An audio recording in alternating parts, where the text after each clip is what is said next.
Hello friends, English for all સિરીઝના 30મા ભાગમાં આપ સૌનું હાર્દિક સ્વાગત છે. આપણે છેલ્લા કેટલાક પાર્ટ્સથી એક્ટિવ પેસિવ વોઇસ જોઈ રહ્યા છીએ. એક્ટિવ વાક્યરચના આપ સૌ જાણો છો, કર્તા, ક્રિયાપદ, કર્મ, અન્ય શબ્દો.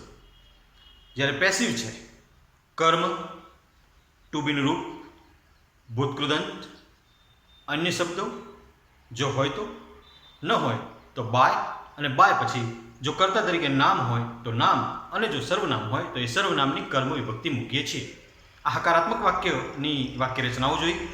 જો વાક્ય નકાર છે તો એ પાર્ટ પણ આપણે જોયો છે. એ પાર્ટમાં શું થાય છે, નકારમાં પેસિવ કેવી રીતે કરીએ છીએ, તો કર્મ આવી જાય, ટુ બીનું રૂપ એનો પહેલો પાર્ટ આવી જાય, નોટ આવે, અને ટુ બીનો બીજો પાર્ટ આવે, ત્યારબાદ ભૂતકૃદંત, અન્ય શબ્દો, બાય, નામ કે સર્વનામની કર્મ વિભક્તિ. આ રીતે આ ટુ બીનો પહેલો પાર્ટ અને બીજો પાર્ટ એમાં ખબર પડતી હોય મિત્રો, યાદ રાખજો. જેમાં સાદો વર્તમાનકાળ છે એમાં માત્ર એમિઝાર છે તો એનો બીજો પાર્ટ હોય નહીં. સાદા ભૂતકાળમાં વોઝ વેર છે, આ ટુ બીના રૂપોની વાત કરું છું, તો એમાં બીજો પાર્ટ હોય નહીં. પણ સાદો ભવિષ્યકાળ તો સેલ બી અને વિલ બી, તો સેલ અને વિલ એ પહેલો પાર્ટ સમજીએ અને બી એ બીજો પાર્ટ સમજીએ. ચાલુ વર્તમાન છે તો એમ ઇઝ આર અને બીઈંગ છે. ચાલુ ભૂતકાળ છે તો વોઝ વેર અને બીઈંગ છે. પૂર્ણ વર્તમાન છે તો હેવ હેઝ અને બીન છે. પૂર્ણ ભૂતકાળ છે તો હેડ અને બીન છે. આ પહેલો પાર્ટ એ શરૂઆતમાં લઈ લઈએ છીએ, પછી નોટ મૂકીએ છીએ, અને બી, બીન અને બીઈંગ એ નોટ પછી મૂકીએ છીએ. આ નકારમાં આપણે કેવી રીતે ટુ બીનું રૂપ મૂકતા હતા અને પેટર્ન મુજબ પેસિવ બનાવતા હતા એની વાત થઈ. એના પછીનો એક પાર્ટ બનાવ્યો આપણે ઇન્વર્ઝન ક્વેશ્ચન, ઉલટ પ્રશ્નો. તો એમાં શું કરતા હતા, આ ટુ બીનો પહેલો પાર્ટ વાક્યની શરૂઆતમાં મૂકી દેતા હતા, ત્યારબાદ કર્મ મૂકતા હતા, ત્યારબાદ બીજો પાર્ટ એટલે કે બી, બીન અને બીઈંગ મૂકતા હતા. પછી આપણે ભૂતકૃદંત મૂકતા હતા, અન્ય શબ્દો મૂકતા હતા, બાય મૂકતા હતા, નામ કે સર્વનામની કર્મ વિભક્તિ મૂકતા હતા, અને ક્વેશ્ચન માર્ક કરતા હતા. આ પાર્ટ પણ આપણે લાસ્ટ પાર્ટ આનો જ હતો.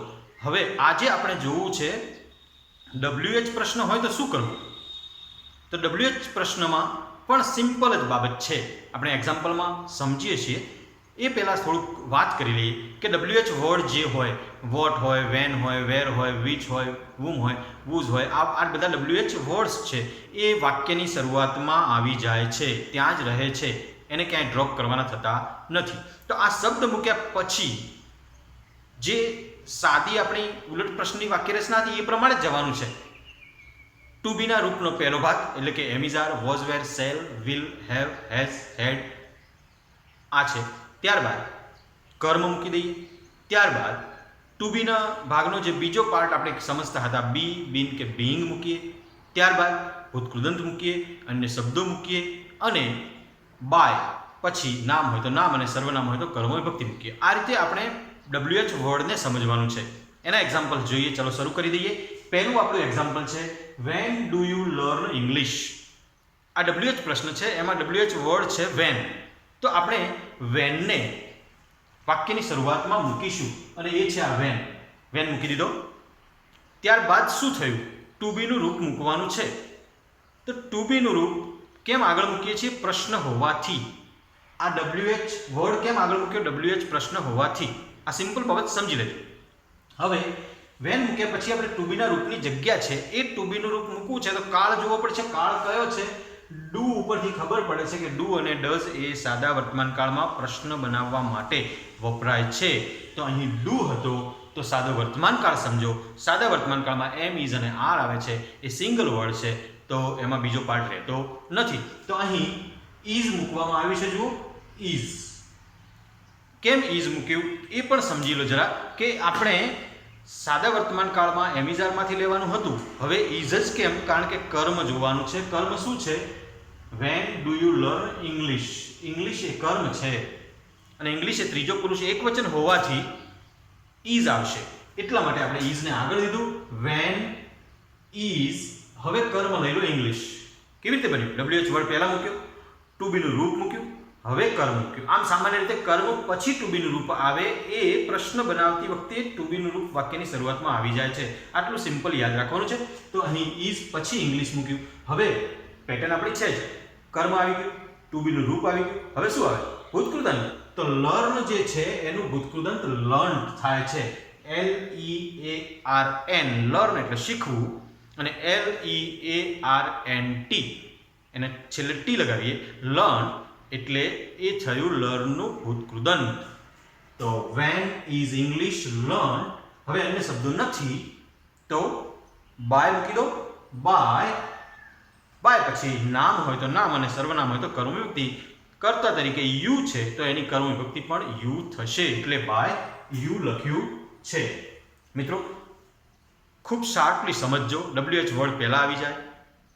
WH પ્રશ્નમાં WH વર્ડ હોવાનો જ છે, એ પહેલાં આવી જ જાય. પછી ટુ બીનું રૂપ મૂકીએ, ટુ બીના રૂપ પછી કર્મ મૂકીએ, કર્મ પછી જો ટુ બીમાં બીજો પાર્ટ બી, બીન કે બીઈંગ હોય તો મૂકીએ, ત્યારબાદ ભૂતકૃદંત, ત્યારબાદ અન્ય શબ્દો હોય તો, ના હોય તો સીધું બાય, અને બાય પછી નામ હોય તો નામ અને સર્વનામ હોય તો કર્મ વિભક્તિ. આ સિમ્પલ પેટર્ન. ચલો બીજું વાક્ય જોઈએ. How will you write this letter. આમાં હાઉથી પ્રશ્ન બનાવ્યો છે તો હાઉ આપણે અહીં વાક્યની શરૂઆતમાં મૂક્યું છે. હાઉ. આ હાઉ મૂક્યા પછી ટુ બીનું રૂપ, અને ટુ બીનું રૂપ એ આપ સૌ જાણો છો કે કાળ મુજબ આવે છે. કાળ છે વિલ રાઇટ. વિલ રાઇટ એટલે કે સાદો ભવિષ્યકાળ. તો સાદા ભવિષ્યકાળમાં વિલ બી અથવા શેલ બી બેમાંથી એક લેવાનું છે. કર્મ કયું છે? How will you. યુ કરતા છે. વિલ રાઇટ એ ક્રિયાપદ છે. ધીસ લેટર એ કર્મ છે. તો ધીસ લેટર માટે ત્રીજો પુરુષ એક વચન છે, માટે વિલ વપરાશે. તો હાઉ વિલ. અહીં આવી ગયું વિલ. વિલ બી એ ટુ બીનું રૂપ છે પણ માત્ર વિલ આવ્યું છે. How will. હવે કર્મ લઈ લો. This letter. કર્મ છે this letter. How will this letter. હવે શું વધ્યું હતું? વિલ બી અને શેલ બી. બી હોય એ વધ્યું હતું, એ કર્મ પછી મૂકીશું તો એ મૂક્યું આ બી. હવે બની ગયું વિલ બી, પણ વચ્ચે શું આવ્યું? કર્મ. આ વસ્તુ યાદ રાખજો. તો હાઉ વિલ ધીસ લેટર બી. અહીં કર્મ અને ટુ બીનું રૂપ પૂરું થઈ ગયું. WH વર્ડ મુકાઈ ગયો. તો હવે ભૂતકૃદંત રાઇટ એનું ભૂતકાળ થાય છે રોટ. WRITE રાઇટ એટલે લખવું. WROTE રોટ એટલે લખ્યું, એ ભૂતકાળનું રૂપ છે, અને ભૂતકૃદંત છે રિટર્ન. WRITTEN. તો એ આપણે લખ્યું how will this letter be written. અન્ય શબ્દો નથી તો બાય, કર્તા તરીકે યુ હતું તો બાય યુ. અહીં છે by you. How will this letter be written by you. આવી રીતે આપણે એનું પેસિવ કરીશું. ત્રીજું વાક્ય જુઓ. Why has she cleaned her room. અહીં વાય થી પ્રશ્ન બનાવ્યો છે તો પહેલા વાય મૂકી દો. આ વાય આપણે મૂકી દીધો. વાય. હવે ટુ બીના રૂપની જગ્યા આવી. કયો કાળ છે? જો વાય પછી હેઝ અને ક્લીન્ડ. હેવ હેઝ અને ભૂતકૃદંત આવે તો પૂર્ણ વર્તમાન કાળ હોય છે, અને પૂર્ણ વર્તમાન કાળમાં ટુ બીનું રૂપ હેવ બીન કે હેઝ બીન છે. તો કર્મ કયું છે? હર રૂમ. અને હર રૂમ કર્મ હોવાથી હેઝ આવશે. તો વાય હેઝ. હેઝ બીન છે પણ બીન ત્યાં નહીં આવે. આ વસ્તુ યાદ રાખવાની છે. Why has. હવે કર્મ લઈ લીધું હર રૂમ.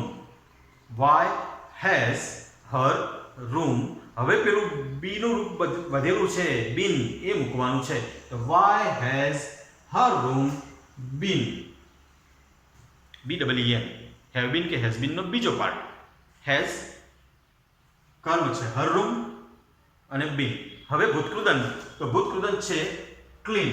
જો ઈડી લગાવેલો હોય એનું ભૂતકૃદંત તો એનું એજ થાય છે, એ પણ ખબર છે. બીજી વાત પણ ખબર છે, પૂર્ણ કાળમાં ભૂતકૃદંત જ વપરાય છે એટલે એનું એ જ રૂપ આવશે. હેવ હેઝ સાથે ભૂતકૃદંત, હેડ સાથે ભૂતકૃદંત, તો એ ભૂતકૃદંત જ રહેવાનું છે. એટલા માટે અહીં why has her room been clean. અન્ય શબ્દો નથી તો બાય શીનું કરી દીધું. આ શી છે જે એ કર્તા તરીકે છે તો એનું કર્યું હર. By her. તો આ થયું પેસિવ. પૂર્ણ વર્તમાન કાળનો પ્રશ્ન હતો, WH પ્રશ્ન હતો વાય સાથેનો. તો વાય પહેલા મૂક્યું, પછી કર્મના અનુસંધાને હેઝ બીન આવે એટલે હેઝ મૂક્યું, પછી કર્મ મૂક્યું હર રૂમ, પછી બીન મૂક્યું, અને પછી એનું ભૂતકૃદંત મૂક્યું ક્લીન, અને બાય હર. શી કરતા હતું એટલે હર. ત્યારબાદનું વાક્ય જુઓ. વોટ. મિત્રો વોટ પૂછવાથી તો કર્મ મળે, એટલે કે આમાં કર્મ છે નહીં. સમજી લો. હકારાત્મક વાક્યમાં કર્મ ન હોય તો આપણે પેસિવ બનાવતા નથી, પણ પ્રશ્ન વાક્યમાં કર્મને શોધવા માટે જે પ્રશ્ન પૂછાયો છે એમાં તો એનું પેસિવ બની શકે છે. જુઓ, ખૂબ ધ્યાનથી જોજો. વોટથી બનેલો પ્રશ્ન છે તો આપણે વોટ પહેલા મૂકી દઈશું. વોટ મૂક્યું. વોટ પછી સમજો ટુ બી નું રૂપ કયો કાળ છે? What are you reading. અહીં આર છે અને રીડિંગ છે તો શું સમજવાનું? આઈએનજી વાળું રૂપ છે એટલે ચાલુ, અને આર છે એટલે વર્તમાન. ચાલુ વર્તમાન કાળ છે. ચાલુ વર્તમાનમાં ટુ બી નું રૂપ એમ ઇઝ આર પ્લસ બીઇંગ બને છે. સાદા વર્તમાનમાં માત્ર એમ ઇઝ આર, તો ચાલુ વર્તમાનમાં એમ ઇઝ આર પ્લસ બીઇંગ બને છે. તો અહીં વોટ મૂક્યા પછી આપણે ટુ બી ના રૂપમાં ઇઝ મૂક્યું છે, જેમાં કર્મ નથી એટલે એમ કે આર નો પ્રશ્ન રહેતો નથી. આપણે ઇઝ જ મૂકીશું. તો વોટ ઇઝ. હવે આમ સામાન્ય રીતે ટુ બી ના પહેલા પાર્ટ પછી કર્મ આવે, પણ આમાં કર્મ છે નહીં તો સીધો એનો બીજો પાર્ટ બીઇંગ. જો આ રહ્યું is being. Vote is being. કેમ ભેગું થઈ ગયું? કારણ કે કર્મ નથી. અહીં જુઓ, હેઝ હતું અને બીન હતું. આ જુદું પડ્યું કારણ કે અહીં કર્મ છે. અહીંયા વિલ હતું, અહીંયા બી હતું. જુદું પડ્યું કારણ કે અહીં કર્મ છે, આમાં કર્મ જ નથી. તો હવે અહીં વચ્ચે કશું આવતું નથી. ઇઝ બીઇંગ આવી જશે. સીધે સીધું આખું ટુ બીનું રૂપ આવી જશે વોટ વાળા પ્રશ્નમાં જે હોય. તો વોટ ઇઝ બીઇંગ. હવે અહીં વાક્યમાં રીડિંગ, રીડ ક્રિયાપદ છે, એનો ભૂતકાળ પણ સ્પેલિંગ જે છે એનો રીડ જ રહે, READ જ, પણ ઉચ્ચાર બદલાય રેડ, રેડ. સ્પેલિંગ ત્રણેયમાં એકનો એક કોમન રહેશે, READ જ રહેશે, મૂળરૂપ ભૂતકાળ કે ભૂતકાળ, પણ ઉચ્ચાર બદલાશે રીડ, રેડ, રેડ થશે. તો વોટ ઇઝ બીઇંગ.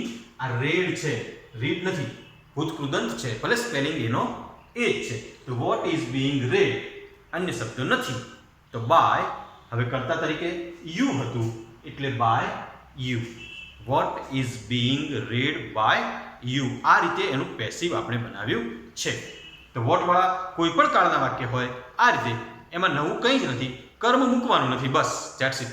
વોટ તમે પહેલા મૂકી દીધું, ત્યારબાદ ટુ બી રૂપ મૂકી દીધું, ત્યારબાદ ભૂતકૃદંત મૂકો, અને ત્યારબાદ અન્ય શબ્દો હોય તો મૂકો, ના હોય તો બાય, અને પછી કર્તા, અને પછી કર્તા તરીકે નામ હોય તો નામ, અને સર્વનામ હોય તો કર્મ વિભક્તિ, અને ક્વેશ્ચન માર્ક કરો એટલે આપણું પેસિવ બની જશે વોટ. વુ વાળું જુઓ, આ બંને થોડાક અલગ પડે છે.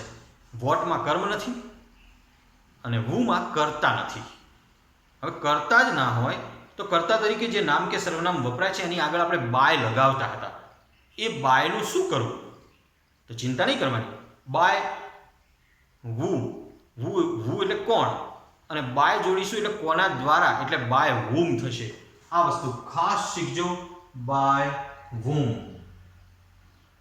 BYWHOM, બાય whom એટલે કોના દ્વારા. તો અહીં યાદ શું રાખવાનું થશે? જો વુ વાળો પ્રશ્ન હશે, એનું પેસિવ કરવાનું હશે, તો બાય whom થી પ્રશ્ન શરૂ થશે પેસિવનો. તો બાય whom. હવે જુઓ, ટુ બી ના રૂપની જગ્યાએ આવી તો કાળ જુઓ, કાળ કયો છે? who sang. અહીં sang છે. who સાથે આપણે ડુ, ડઝ કે ડીડ વાપરતા નથી. સીધું ક્રિયાપદનું જે તે હકાર વાક્યમાં જે વપરાય છે એ જ રૂપ મૂકીએ છીએ. તો અહીં sang છે. sang એ સિંગનું ભૂતકાળ છે. હવે ભૂતકાળનું રૂપ કયા કાળમાં આવે છે? સાદા ભૂતકાળમાં આવે છે. તો આ સાદો ભૂતકાળ છે. સાદો ભૂતકાળ હોવાથી વોઝ અને વેર માંથી એક આવવાનું છે.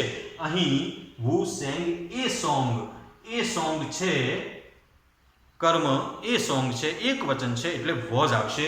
તો બાય whom વોઝ. ટુ બીનું રૂપ મૂકી દીધું. એક જ છે, સાદા વર્તમાન ને સાદા ભૂતકાળમાં સિંગલ વર્ડ ટુ બીના રૂપ તરીકે આવે છે. એમ ઇઝ આર, વોઝ વેર માંથી કોઈ એક. એનો બીજો પાર્ટ બી, બીન, બીઇંગ છે જ નહીં, એ પોતે જ ટુ બીના રૂપો છે. તો બાય whom વોઝ, એ સોંગ એ કર્મ મૂક્યું. અને હવે સિંગ મૂળ રૂપ છે સિંગ, એનું ભૂતકાળ સેંગ હતું, તો ભૂતકૃદંત શું થાય? સં. SING સિંગ, SANG સેંગ, અને SUNG સં. એટલે સંગ એ ભૂતકૃદંત મૂક્યું આપણે અહીં સં, અને પ્રશ્નાર્થ ચિહ્ન કર્યો છે. તો બાય whom વોઝ એ ટુ બી રૂપ મૂક્યું, એ સોંગ એ કર્મ મૂક્યું, અને સંગ એ ભૂતકૃદંત મૂક્યું. તો by whom was a song sung? પ્રશ્નાર્થ ચિહ્ન. તો આવી રીતે પેસિવ બનશે whoનું. યાદ રાખજો, ખાસ શીખજો. who વાળો પ્રશ્ન હોય, પેસિવ બનાવવું છે તો બાય whom થઈ જશે. બાય whom થયા પછી ટુ બીનું રૂપ આવશે, કર્મ આવશે, ભૂતકૃદંત આવશે, અન્ય શબ્દો હશે તો આવશે, બાય આવશે નહીં. કેમ નહીં આવે? કારણ કે કરતા છે જ નહીં, એટલે બાય આપણે અહીં મૂકી દીધો છે, બાય whom કરી દીધું છે. એટલે અન્ય શબ્દો હોય તો અન્ય શબ્દો લખીને ક્વેશ્ચન માર્ક કરવો પડશે. બાય પછી કરતા, એટલે કરતા છે જ નહીં, બાય કોને લગાવવાનો? એટલે સીધું સિમ્પલ છે. અહીં જુઓ, which team won the match. છઠ્ઠું વાક્ય આપણું છે which team won the match. કઈ ટીમ સ્પર્ધા જીતી? એમાં પણ કરતા નથી. કઈ ટીમ ખબર નથી, એને તો આપણે શોધી રહ્યા છીએ, એટલે કે કર્તાને શોધી રહ્યા છીએ. તો અહીં પણ બાય લગાવી દઈશું વિચ ટીમને. કઈ ટીમ દ્વારા સ્પર્ધા જીતવામાં આવી? અહીં કોના દ્વારા ગીત ગાવામાં આવ્યું એવું બન્યું હતું. તો અહીં કઈ ટીમ દ્વારા સ્પર્ધા જીતવામાં આવી, એટલે કે વિચ ટીમ છે એનું આપણે કરી દીધું બાય વિચ ટીમ.